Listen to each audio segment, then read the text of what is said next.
Scan for Sovi, your AI bestie. I got your back. Public goods are tricky in economics, but we can solve this fast. Let's look at how private markets handle these goods right now. Let's go.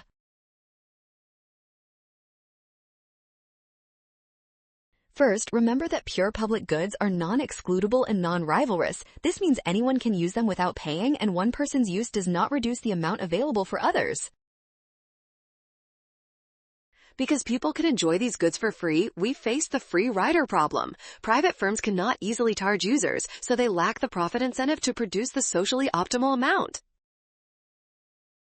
Lack of incentive leads to underproduction in private markets. Therefore, option B is the correct choice. You nailed this concept. Well done! Scan the code to learn with Sovi. Avoid rushing by watching signs. Trust the given info and check your steps.